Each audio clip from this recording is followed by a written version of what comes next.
Buonasera. Ciao, buonasera. Grazie mille per essere qui.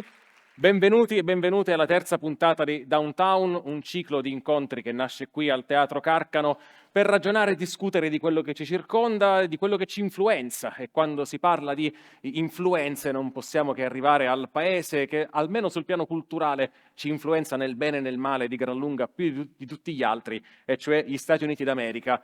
Prima di cominciare volevo chiedervi quante persone tra voi sono già state ad almeno una delle due precedenti serate. Alzate la mano, siete un po'? Bene. Volevo rassicurare le persone che c'erano già alle altre serate ed erano sedute credo più o meno a metà sala, perché nelle altre serate la mia cartellina era tutta argentata così e mi avete detto, vedete che fa questa specie di raggio laser, che ho tolto la vista ad alcuni di voi, l'ho foderata di nero, quindi questa cosa non dovrebbe capitare ancora. Chiedo scusa a chi deve aver perso un occhio. Grazie. È stato un esercizio di bricolage per me imbranato molto difficile, ma ce l'abbiamo fatta. Ne approfitto tra l'altro per dirvi che dal 21 di questo mese, quindi tra pochissimo, troverete online la registrazione audio-video sia del monologo che dell'intervista della prima serata di Downtown, quella con Alessandro Cattelan.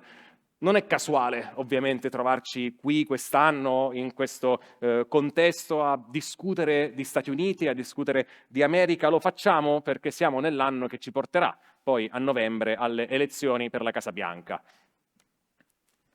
Elezioni per la Casa Bianca, questa frase che ho detto, sapete come si chiama la cosa che ho appena usato? È una figura retorica, perché naturalmente non sono delle elezioni per la Casa Bianca, sono delle elezioni per la presidenza degli Stati Uniti. Questa è una metonimia, si prende un concetto, una cosa, la presidenza degli Stati Uniti, e la si descrive con un altro termine che comunque è associato. Succede per un sacco di altre cose quando si dice che il Quirinale ha fatto sapere qualcosa. Ovviamente nel giornalismo non è che si intende che il Colle ha fatto sapere qualcosa, ma si parla della Presidenza della Repubblica, lo sapevate, immagino.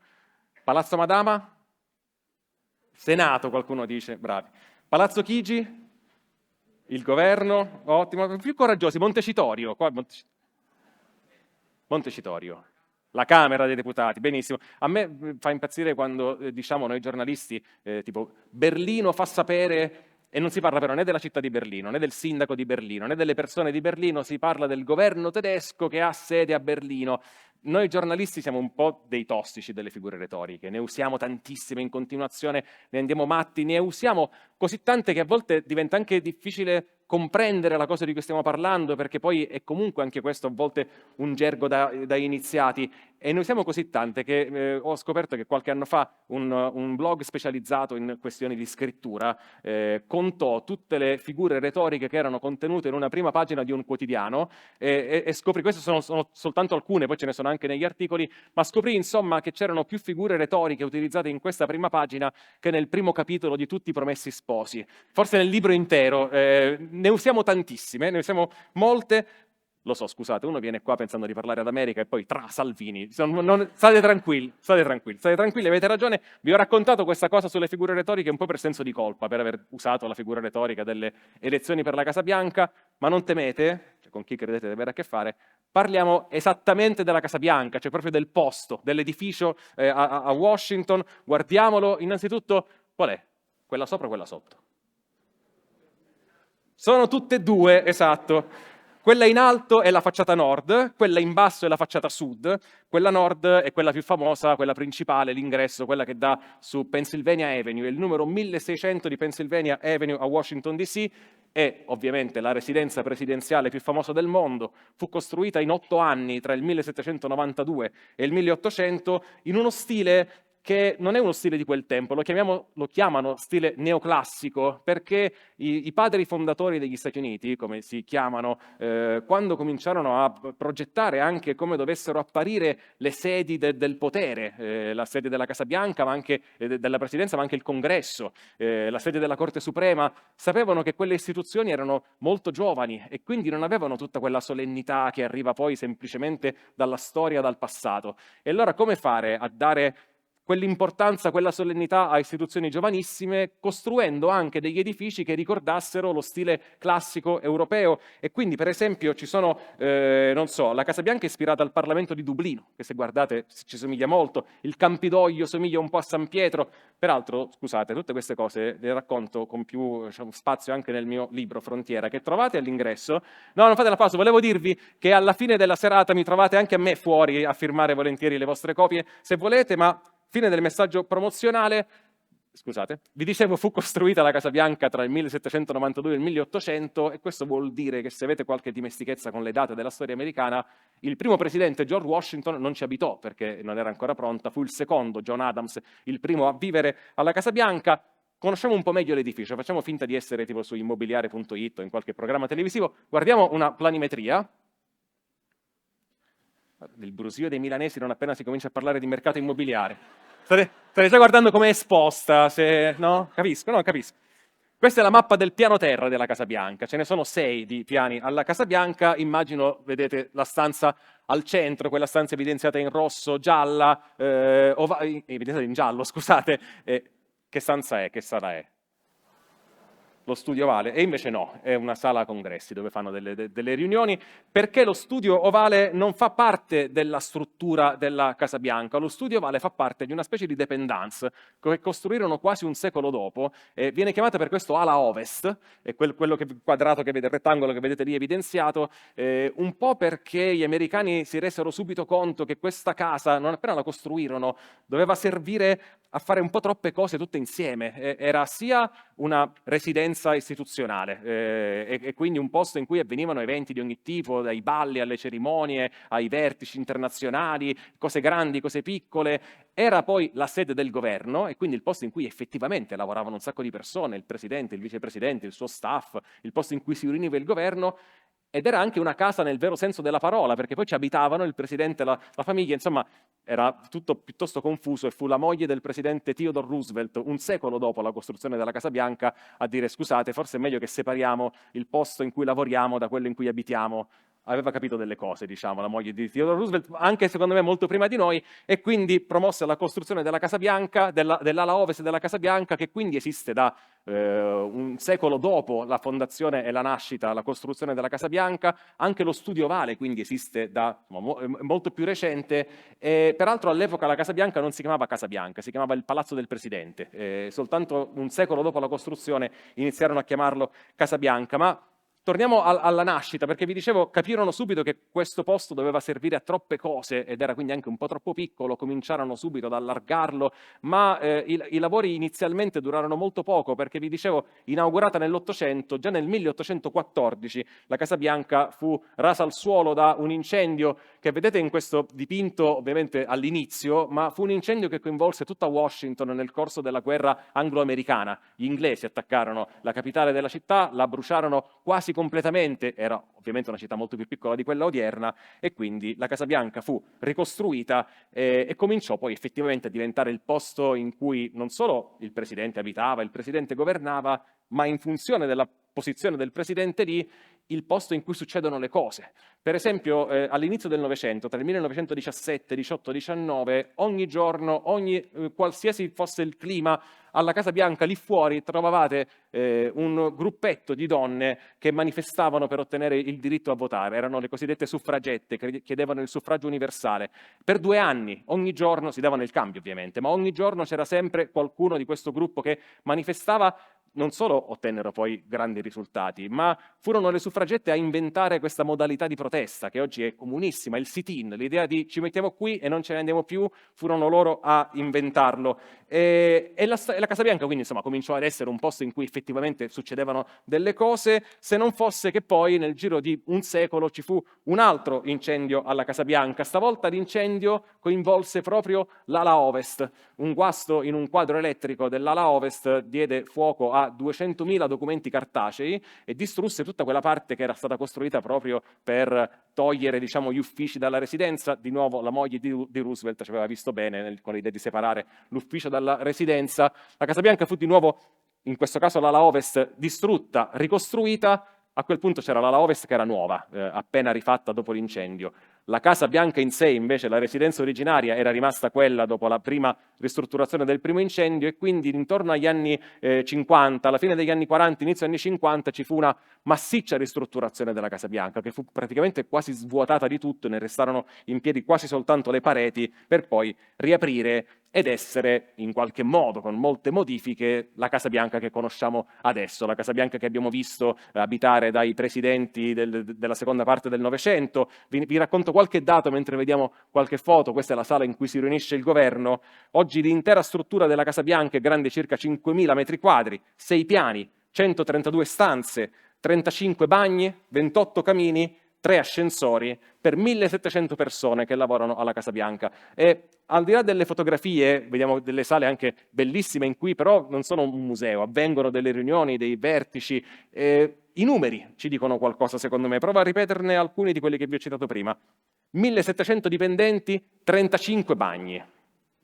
Immagino che poi il conto comprenda anche il bagno del presidente, che credo sia inaccessibile, diciamo, ai dipendenti. Ma ancora meglio, 1.700 dipendenti, 3 ascensori. Non so, avete presente nelle aziende, a Milano e non solo, quando prima della pausa pranzo, prima della fine della giornata, c'è il fuggi-fuggi ai bagni, no? O agli ascensori. Immagino che alla Casa Bianca accada qualcosa del genere, e questo perché, per quanto questo edificio sia stato ristrutturato e allargato, comunque rimane una costruzione antica e quindi ha le stanze piccole, è più piccola di quanto sembri in foto anche nei suoi ambienti, i soffitti sono bassi, ci sono un sacco di problemi di manutenzione, e poi le cucine della Casa Bianca, che sono quelle che vediamo adesso, sono da una parte le cucine che sono a disposizione del Presidente. Se il Presidente ha voglia di un hamburger alle 3 del mattino, alza il telefono. Possiamo tutti pensare a quale presidente possa aver avuto questo desiderio, alza il telefono e arriva l'hamburger perché ci sono degli chef e una cucina pronta per lui. Poi ci sono anche le cucine che servono ai dipendenti, come una normalissima mensa, e quelle naturalmente hanno degli orari. Però la Casa Bianca, come e forse anche più di ogni altro posto di lavoro, a volte contiene persone che lavorano fino a tardi, che si trattengono e che quindi cosa fanno? Se vogliono mangiare, ordinano del cibo. E si può fare, puoi ordinare del cibo alla Casa Bianca, se lavori alla Casa Bianca, ed è una cosa che capita di più in certi momenti, in certe sere, in certe notti in cui c'è più gente che rimane a lavorare. E allora a un certo punto il proprietario di una pizzeria Domino's di Washington inventò il cosiddetto pizza meter, o costruì una specie di pizza meter. Lui aveva capito che in corrispondenza di certe serate in cui c'erano un numero di ordini anomalo di pizze rivolto verso la Casa Bianca, vuol dire che stava succedendo qualcosa, ma tipo che il giorno dopo, non so, l'Iraq invadeva il Kuwait, cioè cose grosse, gli Stati Uniti invadevano Granada. E lui, non me lo sto inventando, c'è la pagina su Wikipedia sul pizza meter, il pizzometro, e lui era convinto di aver trovato, diciamo, la chiave per entrare nei segreti dell'intelligence americana, e quindi lo raccontò ai giornalisti. Disse: guardate che io so che se arrivano un tot di ordini entro una certa ora succede qualcosa. Poi questo pizzaiolo, la CIA un giorno andò a trovarlo e di lui non si seppe più nulla. No, non è vero. La Casa Bianca capirono che bisognava in quel caso sparpagliare gli ordini su più ristoranti, e in ogni caso smisero di ordinare da quella pizzeria di Domino's, poverino. Devo dire però che, tornando alla Casa Bianca, se io devo pensare sarà che faccio questo mestiere, sono un giornalista, a uno degli ambienti, agli ambienti della Casa Bianca, che sono moltissimi, il primo che mi viene in mente non è lo studio Ovale, o la sala in cui si riunisce il governo, e nemmeno la sala emergenze, sapete, quella sala buia in cui il presidente con i generali discutono piani di guerra, oppure cose molto delicate e molto pericolose. Io penso a questo ambiente qui. Penso alla sala stampa, anche questa peraltro è molto piccola, ma è un luogo leggendario, e non solo perché presidenti, giornalisti leggendari sono passati da lì, ma perché è un po' come la porta di comunicazione tra quello che sta dentro e quello che sta fuori. È il modo, è questa sala è il luogo in cui si incrociano la politica, il governo e il giornalismo, quindi il racconto della politica, del governo, di quello che fanno i presidenti. E c'è una consuetudine negli Stati Uniti che vuole che ogni giorno, al massimo, un giorno sì, un giorno no, il portavoce o la portavoce della Casa Bianca vada alla sala stampa e risponda alle domande dei giornalisti senza rete, su qualsiasi cosa. Questa è una cosa molto, molto anomala vista dal nostro punto di vista, tra poco ne parleremo meglio, perché costringe il governo a esporsi. Il governo non può adottare negli Stati Uniti la tattica che in Italia il Partito Democratico ha reso famosissima, la tattica dell'opossum, fingersi morto. No? Quando c'è qualcosa, non dire niente, non fare niente, perché prima o poi, e quel prima o poi vuol dire ogni giorno quasi, il portavoce deve andare in sala stampa e trovi sempre il giornalista, la giornalista che ti fa la domanda sulla cosa che tu preferiresti non commentare, e questo costringe anche il governo a prendersi delle responsabilità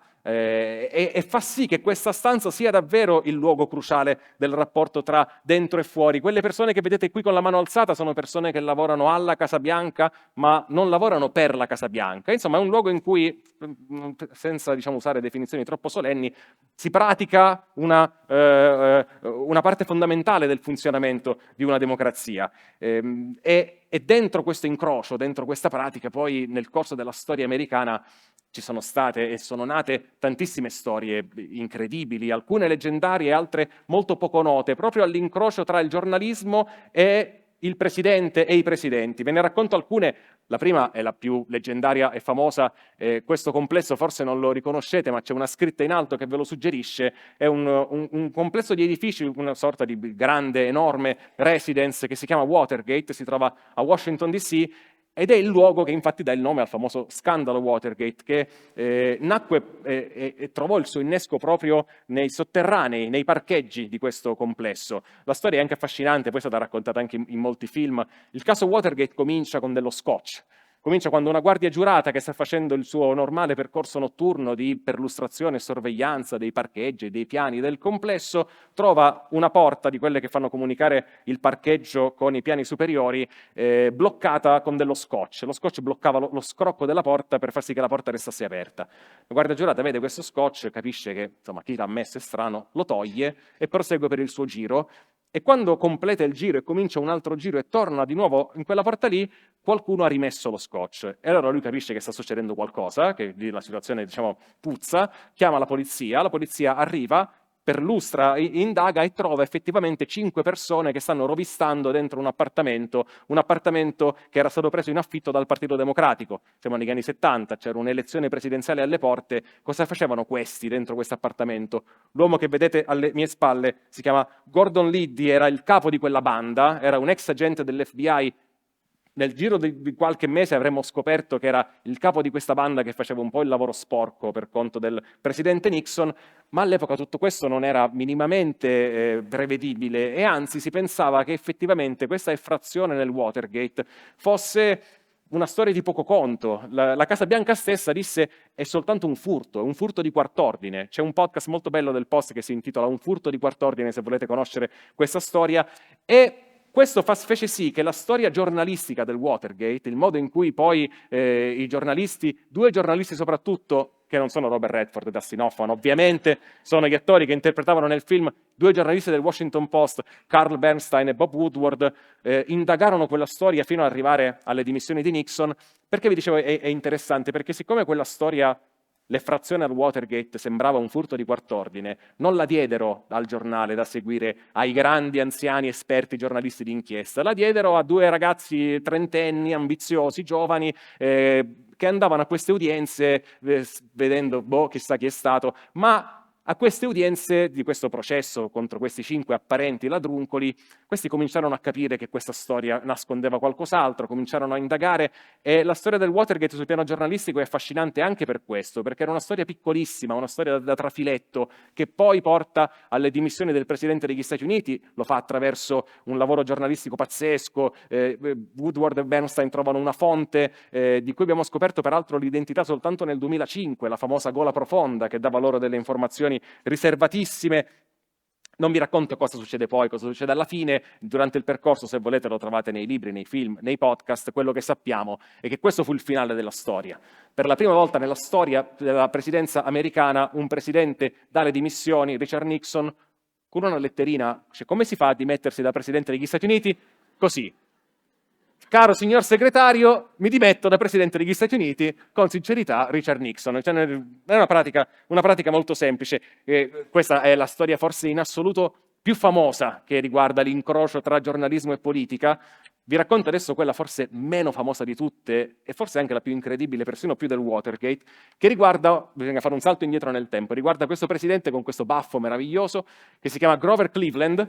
che è notevole per una serie di ragioni. Grover Cleveland è il presidente degli Stati Uniti numero 22 e numero 24, perché lui è stato eletto presidente una volta, poi ha perso le elezioni, si è ricandidato ed è stato rieletto. Ha fatto la cosa che vorrebbe fare Trump, diciamo, a questo giro, ed è il motivo quindi per cui lo contiamo come 22 e come 24, e anche il motivo quindi per cui Joe Biden oggi, se guardate nei documenti ufficiali, è il presidente numero 46, ma se contate i presidenti ce ne sono 45, perché Cleveland lo contiamo 2 volte. Ma a parte queste cose che vi possono essere utili a Trivial Pursuit, in qualche gioco al milionario, eccetera, la storia è che siamo nel 1893 e il presidente Cleveland si accorge di avere un problema alla bocca, qualcosa di duro sul palato, si fa visitare da un medico, gli fanno degli esami, siamo, vi ricordo, alla fine dell'Ottocento, e i medici gli dicono che ha un tumore alla bocca e deve essere operato.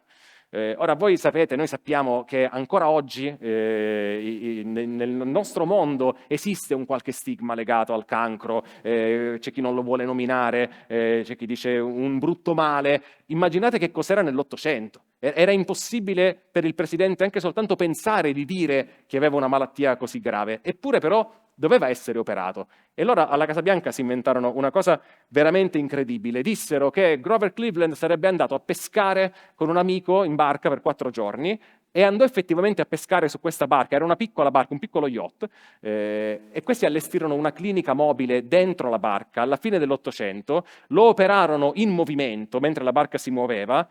L'intervento fu perfettamente riuscito ed fu un caso incredibile. Ci sono degli studi, se volete, se siete curiosi, li trovate su internet, anche molto recenti su quell'intervento, perché il tipo di operazione a cui fu sottoposto Cleveland sotto anestesia con l'etere, cioè in un contesto veramente diversissimo e lontanissimo dagli attuali ospedali, ecco, quell'intervento oggi è un intervento che dura 5-6 ore.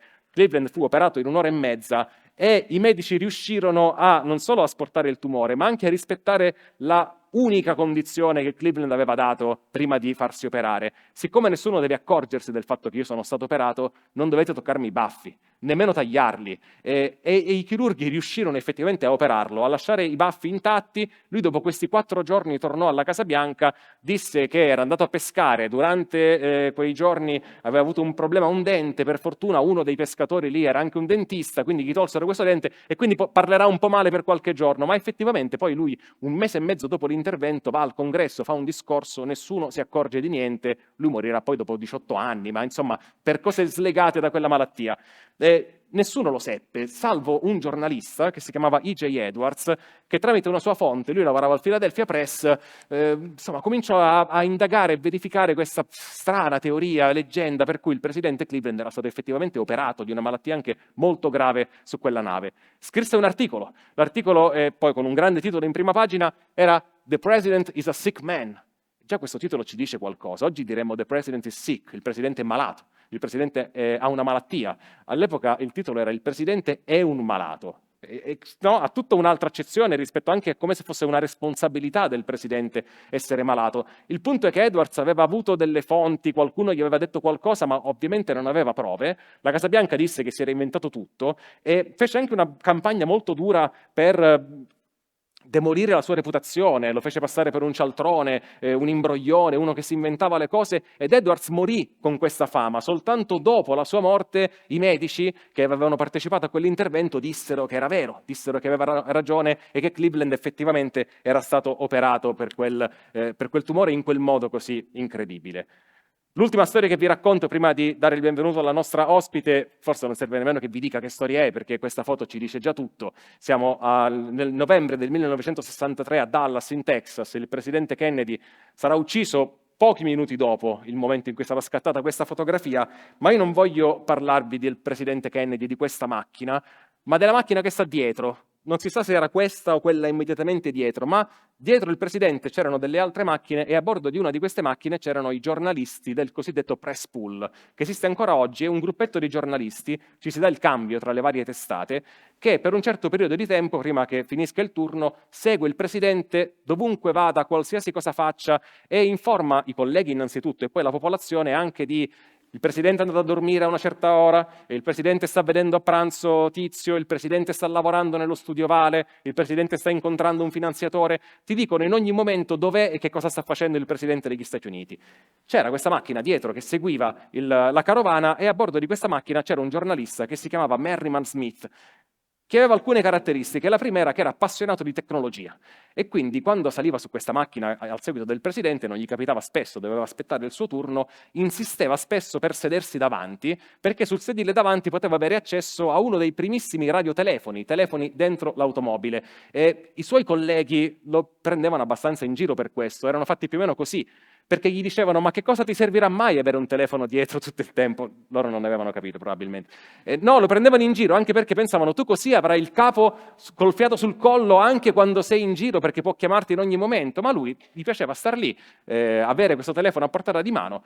Era anche, oltre che un appassionato di tecnologia, un esperto cacciatore, Merriman Smith, e quindi quando sente 3 colpi, lui capisce prima degli altri che quei 3 colpi non sono dei petardi, non sono fuochi d'artificio, ma sono degli spari. E non appena percepisce che dopo i 3 spari le macchine accelerano, la macchina su cui lui è a bordo accelera molto, capisce che è accaduto qualcosa, si avventa sul telefono, chiama in redazione, urla nella cornetta la formula che si urlava all'epoca per dire ho una notizia che ha la precedenza su tutte le altre, che era bulletin precede, ha la precedenza su qualsiasi cosa. Lui non sa che Kennedy è stato colpito, non sa solo che ci sono stati questi 3 spari e infatti il primo lancio di agenzia di quel giorno dell'agenzia UPI per cui lavorava Merriman Smith dice 3 spari a Dallas contro la carovana del presidente. Parte questo lancio di agenzia che è il primo momento in cui il mondo apprende che è accaduto qualcosa a Dallas e lui fa una cosa a quel punto. Non chiude la telefonata, si tiene la cornetta in mano perché vuole evitare che i suoi colleghi dietro abbiano lo scoop, vuole essere il primo e vuole mantenere questo vantaggio e quindi tiene la cornetta con sé. Mentre la macchina corre e i suoi colleghi a quel punto dietro hanno capito che sta accadendo qualcosa e devono chiamare in redazione, gli dicono dacci il telefono e nel nastro si sente anche un po' di concitazione. A un certo punto lui si raggomitola sopra la cornetta per evitare che la prendano e quelli dietro cominciano a picchiarlo, non mi sto inventando nulla, cominciano a dargli delle botte sulla schiena per spingerlo a mollare questa cornetta. Lui non la molla finché non arrivano in ospedale. A quel punto sono passati diversi minuti e quindi l'agenzia UPI e Merriman Smith hanno avuto forse lo scoop del secolo. I colleghi dietro immagino che non l'abbiano presa molto bene, ma anche questo è abbastanza istruttivo perché grazie a questo scoop Merriman Smith fu insignito col premio Pulitzer e con la Presidential Medal of Freedom, che è la più alta onorificenza civile che possa ricevere una persona negli Stati Uniti.